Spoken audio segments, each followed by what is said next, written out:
মিথ্যা বলা মহাপাপ কথাটা আমরা সবাই ভালোভাবে জানি। কিন্তু এরপরও ক্ষেত্র বিশেষে বা বিশেষ কোনো প্রয়োজনে আমরা নিজেদেরকে প্রোটেক্ট করার জন্য বা অনেক ক্ষেত্রে এমন কিছু সিচুয়েশন তৈরি হয় যেখানে আমরা টুকটাক মিথ্যা বলে থাকি। কিন্তু এই মিথ্যা যখন অভ্যাসে পরিণত হয় তখন মানুষ নিজেই বুঝে না যে সে কখন সত্য বলছে আর কখন মিথ্যা বলছে।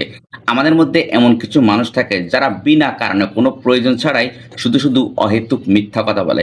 আর সবচেয়ে মজার বিষয় হচ্ছে যে যেখানে সত্য বললে সবচেয়ে সুবিধা হতো বা উপকার হতো, এরপরও সেখানেও তারা মিথ্যা কথা বলে।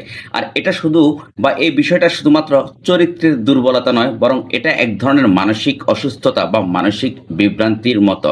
মিথ্যাবাদীরা কখনো ধরা পড়লে অনুশোচনা করে না, বরং তারা আরো মিথ্যা বানিয়ে নিজের দোষ ঢাকার চেষ্টা করে। আর এই ধরনের মানুষ কখনো উন্নত বা বিশ্বাসযোগ্য হয়ে উঠতে পারে না, কারণ তারা নিজের চোখেই নিজের সম্মান হারিয়ে ফেলে।